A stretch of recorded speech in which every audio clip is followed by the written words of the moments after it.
Halo teman-teman semua, selamat datang ya. Dan kita masuk ke materi terakhir teman-teman ya. Ini akan sangat-sangat keren ya. Soalnya kita udah banyak banget udah melalui materi-materi sebelumnya gitu. Dan ya saya ucapkan selamat ya buat teman-teman sudah sampai sini gitu ya teman-teman ya. Ya, congratulations teman-teman. Oke, jadi untuk sekarang ya dalam materi ini kita akan nambahin nyawa dan skor ya, sehingga kita bisa kehabisan koin gitu teman-teman. Oke, jadi skor kita itu naik ketika kita jatuh ke ke kematian gitu ya. Dan itu menunjukkan berapa banyak nyawa yang kita punya gitu ya. Oke, dan kita akan ngeriset skor kita balik ke nol ya, dan nyawa kita kembali ke 3 gitu. Jadi mari kita mulai teman-teman. Pertama-tama mari kita bikin canvas ya teman-teman ya. Jadi kita klik UI, lalu kita cari canvas teman-teman. Kita klik kanan UI dan kemudian kita akan menemukan canvas ya. Nah, lalu ya dari canvas kita ingin mengubah sesuatu. Oke, apa yang pengen kita ubah? Nah, saya akan coba ngubah canvasnya ini ya. Canvas color itu menjadi screen size ya. Just in case ya kita ingin ngebuat beberapa perubahan. Oke. Dan referensi resolusi saya itu 1920 by 1080 ya. Tapi teman-teman nggak perlu ngikutin ya, ini hanya ini saya gitu, bisa teman-teman pakai yang lain gitu ya teman-teman. Saya cuman saya hanya ini ya apa sih? eh ini tuh cuman agak handy aja buat saya ketika saya ngebuat game gitu yang mostly akan saya gunakan untuk main gitu ya. Tapi menurut saya ini berguna ketika saya ngebuat game yang sebagian besar hanya untuk saya mainkan gitu di PC saya gitu. Oke, di next step ya, di bawah canvas, klik kanan ya, kita akan ngebuat UI ya. Lalu kita cari text mesh ya. Nah, text mesh pro gini. Nah, sip. Jadi itu ada cara baru untuk melakukan font. Nah, kita bisa menggunakan teks ya, itu baik-baik saja. Tapi text mesh pro bisa menjadi sedikit lebih bagus gitu, lebih baik gitu teman-teman. Nah, kita import TMP Essential ya, yang saat ini kita perlukan ya untuk step ini gitu. Nah, kita tidak memerlukan extras dan contoh, tapi jika teman-teman mempunyai isu ya di kemudian ya bisa kembali dan ya ekspor ya di sini gitu ya teman-teman ya. Jadi kita coba dulu ngebuat project 3 2D ya jatuhnya di Unity gitu teman-teman, buka Unity Hub, mulai project baru untuk teman-teman sendiri gitu. Dan rename terserah apapun itu, terserah ya sesuka kalian gitu ya. Nah, jadi oke, jadi punya saya akan disebut delivery driver gitu ya. Tapi teman-teman bisa panggil apa saja ya, mau dipanggil apa aja ya, terserah gitu teman-teman. Oke. Jadi setelah proyeknya udah dibuka teman-teman ya, kita akan ngebuat em, sprite kapsul ya teman-teman ya, yang akan menjadi mobil kita gitu teman-teman ya. Oke. Dan kemudian saya ingin teman-teman ngebuat ya script C Sharp ya, dan saya ingin nambahin em, kapsul ini itu sebagai komponen utama gitu dari si script C Sharp tersebut gitu teman-teman ya. Jadi kalau teman-teman nggak yakin ya dan nggak pasti dengan apa yang perlu kita lakukan gitu ya teman-teman ya. eh ini ini kasus menambahkan ini sih scriptnya itu ke sprite-nya teman-teman gitu ya teman-teman ya. Dan oke, sip, dan langkah terakhir kita ganti nama sprite kapsulnya ya. Dan silakan ngeberi nama mobil apapun gitu ya. Bisa Anda kasih nama mobil gitu. Dan saya akan kasih nama mobil saya Cruzy McDrive. Anjay, gokil kan ya teman-teman ya. Oke, tapi terserah panggil apa aja teman-teman yang teman-teman suka gitu ya. Itu itu tantangan teman-teman gitu untuk membuat em, tadi ya rename segala macem ya. Bisa di pause dulu videonya dan ya ikutin aja langkah-langkah ini gitu teman-teman. Oke doki. Nah, sip. Jadi oke, sekarang saya di Unity Hub teman-teman. Saya akan ngebuat klik new gitu ya. Jadi saya di sini gunain Unity yang 2021 ya teman-teman ya, dan saya akan klik sini ya, dan ganti nama project saya itu menjadi delivery driver sesuai dengan materi yang kita sebutin sekarang gitu teman-teman ya. Terus repost Unity ya tuh. Oke. Sip. Jadi ya itu yang saya pengen dah. Ini ya. Oke. Sip. Lalu klik tombol create ya teman-teman ya. Dan oke, wait sebentar, kita tunggu sebentar ya. Sementara kita nyantai dulu sambil nunggu gitu teman-teman. Oke, sip. Ya. Nice. Oke, welcome back gitu teman-teman. Oke, sip. Jadi oke, nah jadi saya akan melompat ke hierarki nih. Kita akan lihat ke hierarki nih. Hierarki saya. Klik kanan terus pilih sprite object 2D dan cari kapsul teman-teman ya. Nah, saya akan rename itu sekarang ya. Yang tadi saya bilang itu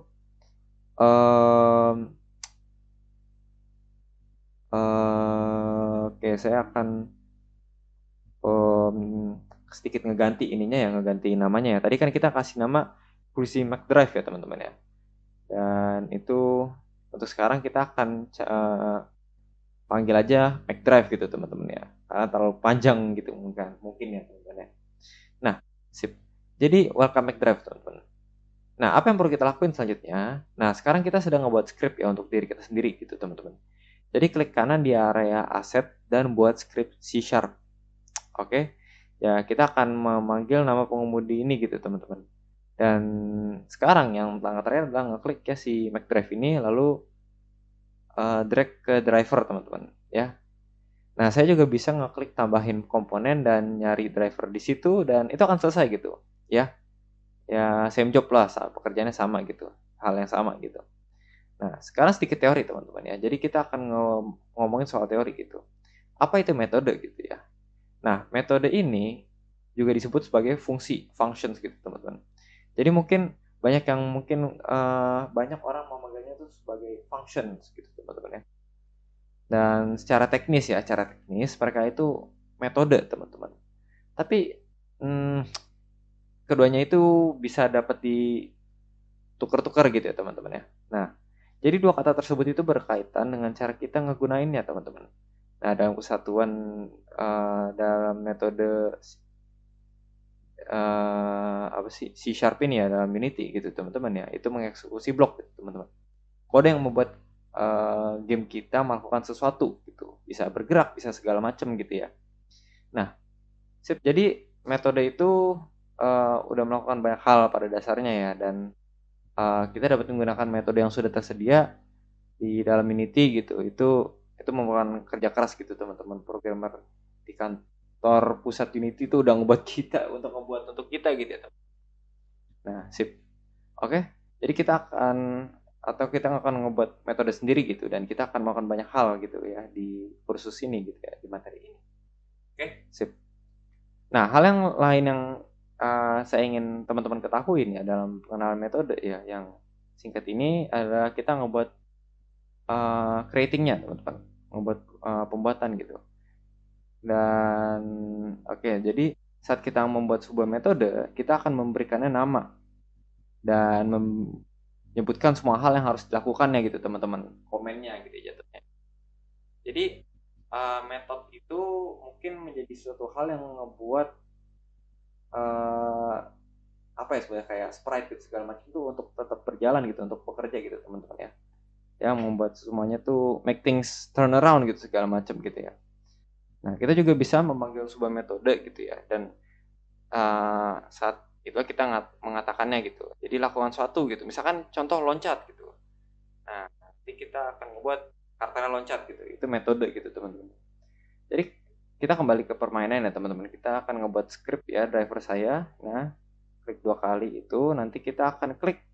Kalau kita klik itu kita akan kebuka Visual Studio Code teman-teman ya. Nah, saya hanya akan ngeberesin sedikit di sini teman-teman ya. Ya, let's see. Nah, sebenarnya saya akan ngebuat ini full screen gitu ya.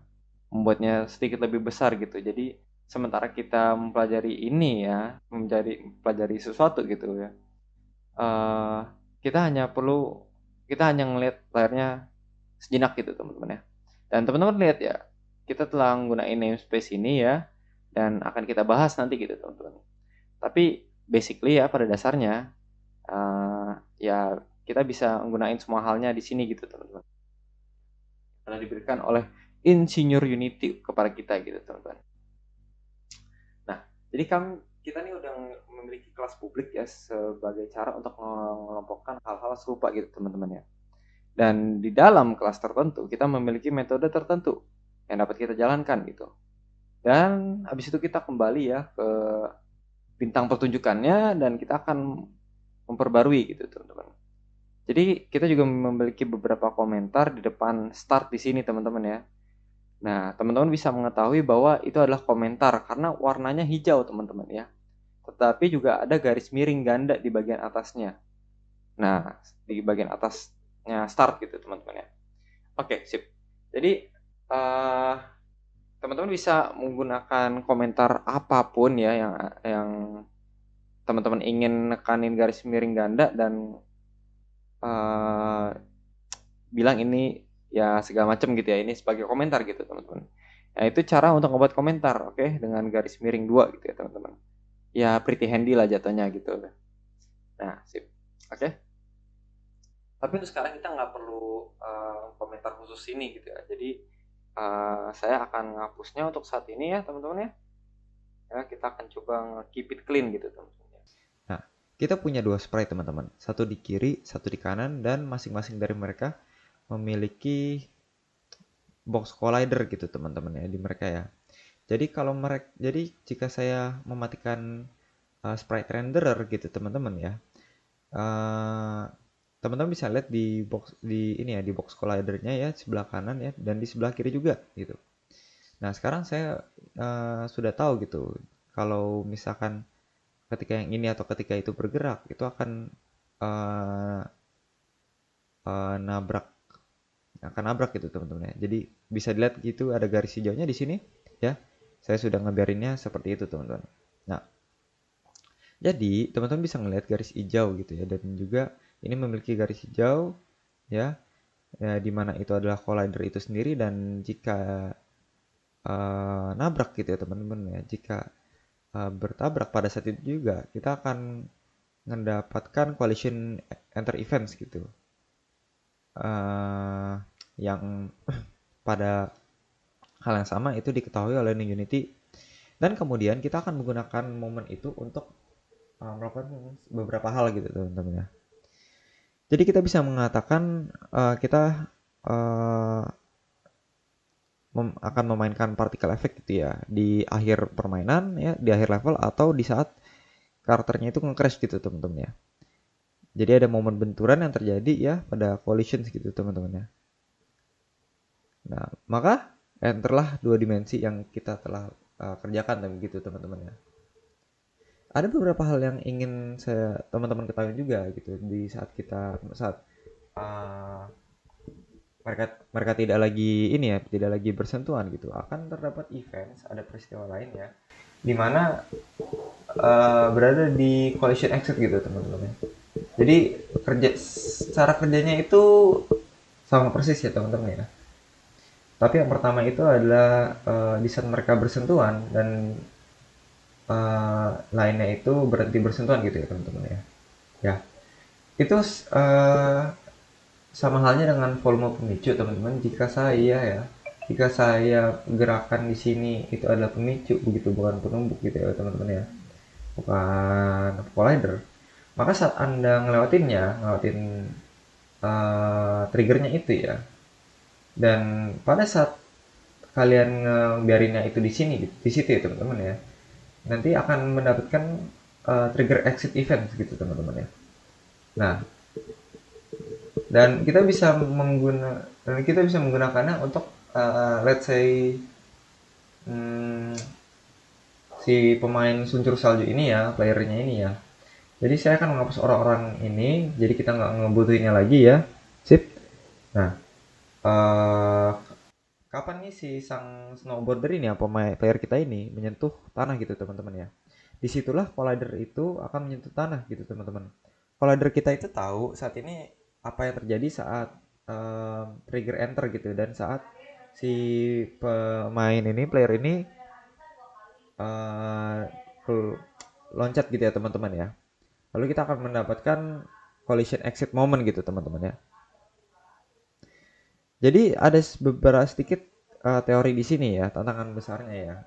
Eh, Pertama-tama saya ingin membuat script baru yang bernama Dastrel, teman-teman. Kenapa Dastrel? Soalnya kita ingin ngebikin partikelnya itu seakan-akan kayak em, kayak ini lah, kayak apa sebetulnya, kayak trailnya gitu ya teman-teman ya di belakangnya ya. Oke. Jadi kita akan memasukkan semua logika kita ke dalam script baru ini, dan kemudian saya ingin membuat partikel itu teman-teman dapat tersebar di belakang pemain. Jadi sistem partikel ini sederhana, jadi nggak terlalu ribet-ribet ya teman-teman ya. Dan inilah hal kerennya ya saat kita mainin partikel ya, di saat pemainannya itu tanah gitu ya teman-teman. Dan inilah inti tantangannya teman-teman ya. Dan kalau itu teman-teman cukup bagi, dan itu jika itu cukup bagi teman-teman ya, uh, ya silakan itulah lakuin lah petunjuknya itu ya teman-teman ya. Oke. Nah, berikut ini adalah beberapa petunjuk untuk teman-teman ngepertimbangin menggunakan ya uh, collision exit 2D gitu teman-teman ya. Jadi teori yang baru saja saya ceritain gitu ya ke teman-teman itu ya. Itu saya ceritakan ya, saya kasih tahu ke teman-teman untuk sebuah alasan gitu teman-teman ya. Jadi itu bukan hanya pemikiran acak ya, bukan pondering gitu ya, tentang correlation effect ini gitu untuk masuk dan keluar gitu teman-teman. Kita bisa menggunakan tag object lain gitu ya untuk mencari tahu apa yang kita tabrakin gitu sekarang gitu teman-teman ya. Saya pikir di saat kita nabrak trigger ya, itu hanya dilakukan di tag lain gitu teman-teman ya. Tapi kalau kejadian tabrakan itu uh, karena ya ini tadi ya, event collision itu karena kita mendapatkan informasi mengenai game object gitu, jadi itu yang kita akan consider gitu untuk pakai gitu teman-teman. Nah,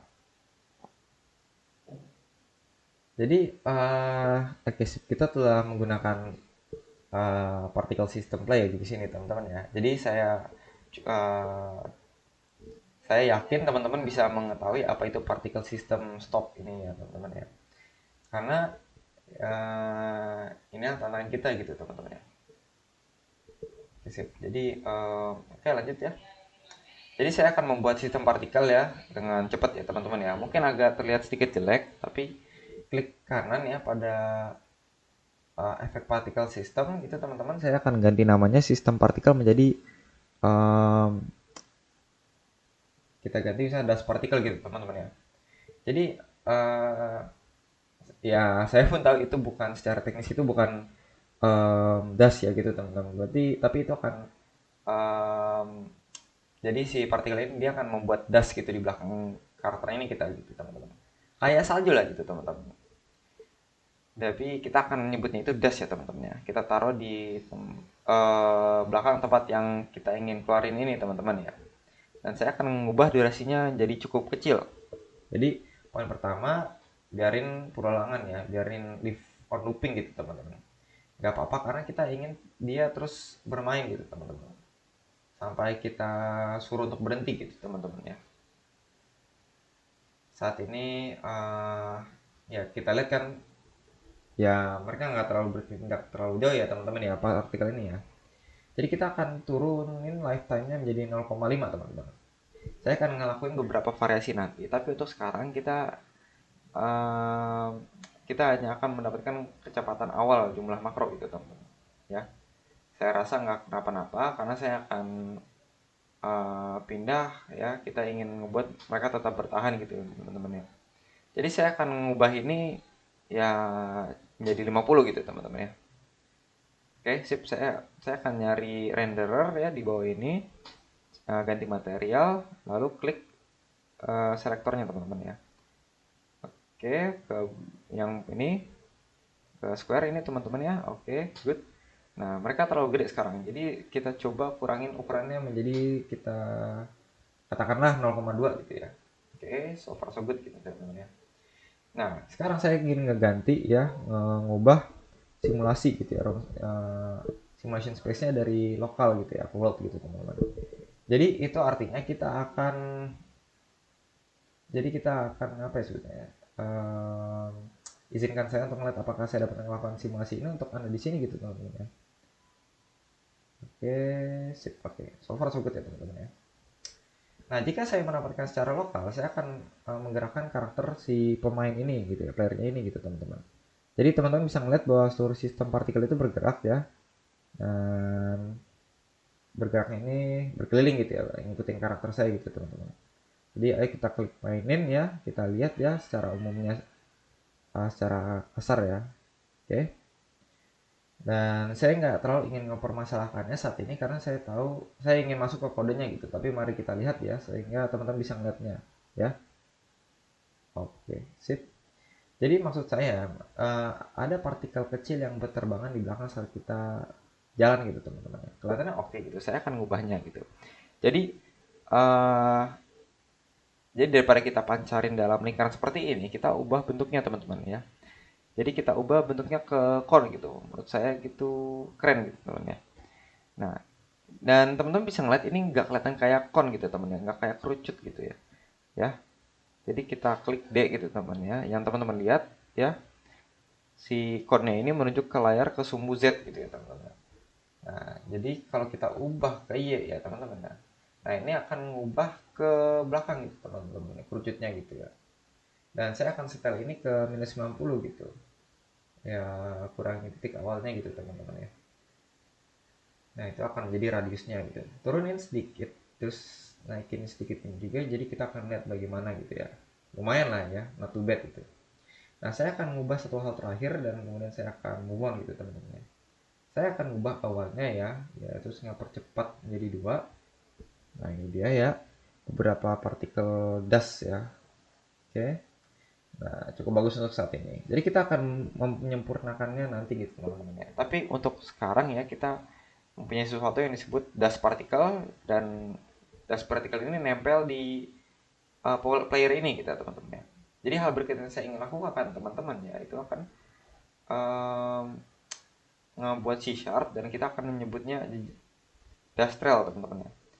Nah, jadi pertama-tama apa yang saya lakukan ya dengan nambahin dust particle ini ya di tempat yang saya ingin tambahkan gitu teman-teman.